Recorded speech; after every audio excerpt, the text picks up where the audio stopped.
और कोई? एक मिनट।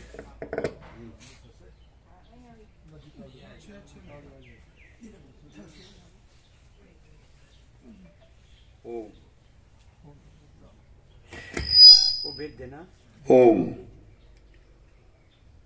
अमे प्रभु भणेला गणेला तो बहु नहीं, पण खेती करवा बाळपणथी मोड्या।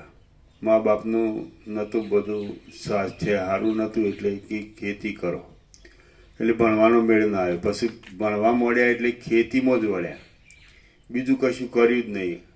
જેવી ખેતી પકડી એવું રાતને દિવસ મજૂરી મજૂરી મજૂરી। બીજું બહાર જવાનું કે કંઈ ધાર્મિક હોભળવાનું કે કોઈ સત્સંગમાં જવાનું કે કોઈ સંત મહાત્માનું દર્શન કરવાનું, કોઈ તીર્થયાત્રા કે એવું કશું અમે કરેલું નહીં। પણ પ્રભુનો દર્શન એક વખત વિશા પ્રભુના ત્યાં ગામમાં આવ્યા એટલે દર્શન થયો એટલે હૃદયમાં એવું થયું કે ભગવાન આવા હોય ખરા। એટલે બાળપણમાં એક પેલા બદપુરા પહેલા પ્રભુ તગડમ બાપજી આવતા, એ અમારા ત્યાં આવેલા। તે અમે ગુજરાતી શાળામાં ભણતા એટલે એક ભજન ગભરાવતા કે ભગવાન કેવા હશે ને શું કરતા હશે, એ અમને યાદ રહી ગયેલું। તો એ હૃદયમાં એવું થયા કરે કે ભગવાન, પછી પ્રભુનો દર્શન થયો એટલે હૃદયમાં એવું થયું કે ભગવાન આવા હોય। પછી તો પણ અમે એ વખતે તો અમે ખેતીમાં એટલા લાગેલા હતા કે રાત દિવસ બસ એનું એ। પછી લગ્ન થયો અને સંસારમાં આવ્યા, તે એટલા બધા સ્ત્રી પાછળ ગયેલા અને કામી। કોઈ પણ માતાનો દર્શન થાય તો એમાં સીધી દ્રષ્ટિ જ અવળી જાય બધી, એવો આખો દ્રષ્ટિ ભાવ જ એવો બધો આખો પશો ભાવ। પણ ધીરે ધીરે આ પૂર્ણ સત્ય લાગ્યું, પ્રભુનો લાભ જેમ જેમ લેવા માંડ્યા।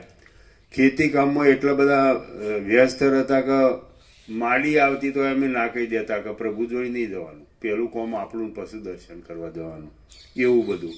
પણ પછી ધીરે ધીરે જેમ વધારે લાભ લેવા માંડ્યા એમ હૃદયમાં એવું થયું કે આ સાચું છે અને ઓમ જ લાભ લેવાય, બીજે છે જવાય નહીં, બીજું કશું કરાય નહીં।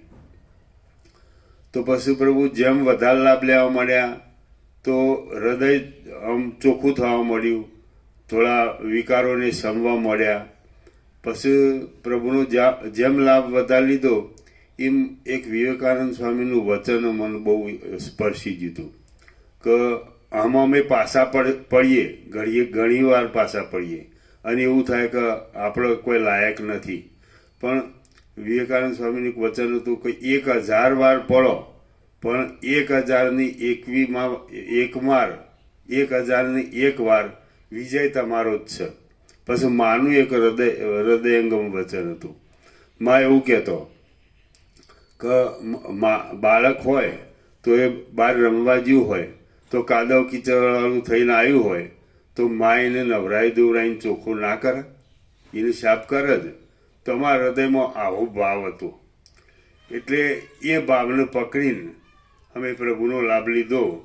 પછી તો વચમાં એવી પરિસ્થિતિ આવી કે વચમાં થોડું બંધાઈ રહેવું પડ્યું, પણ પછી એવું થયું કે બસ આ અમથી માડીના દેવ થઈ ગયા પછી કે આ બધું સ્વપ્નું જ છે અને આપણો અમો રવા જેવું નહીં। તો બાળ ગોપાળ તો મોટા હતા, હવની જવાબદારી લઈ લીધી હતી, એટલે પ્રભુનો સતત લાભ લેવો છે અને ઓનો કોઈ વિકલ્પ નથી। હવે જીવનમાં, મનુષ્ય જીવનમાં સર્વશ્રેષ્ઠ જો વસ્તુ હોય તો આ જ છે અને ઓમ જ રવાય, બીજું કશું કરાય નહીં, હું મારું કદી કરાય નહીં। તો પ્રભુ એવા ભાવથી અમે લાભ લઈએ છીએ તો અમને કોઈ બીજો વિચાર આવતો નથી અહીંયા કે, અને હું મારાનો તો બિલકુલ વિચાર નથી આવતો કે જવું કે કરવું કે કોઈને કંઈ કહેવું, અને પરમ શાંતિ અનુભવાય હૃદયમાં। કોઈ જરાય હૃદયમાં એવું ના થાય કે અહીંયા કંઈ તકલીફ છે કે દુઃખ છે કે અભાવ છે કે, બિલકુલ કોઈ ઈચ્છા નહીં, કોઈ અભાવ નહીં, પરમ શાંતિ અને જીવનના છેલ્લા શ્વાસ સુધી આ જ રીતે રવાય, એવી જ પ્રભુને કાયમ પ્રાર્થના હૃદયથી થયા કરે। ઓમ। થેન્ક યુ, મોકલી દો।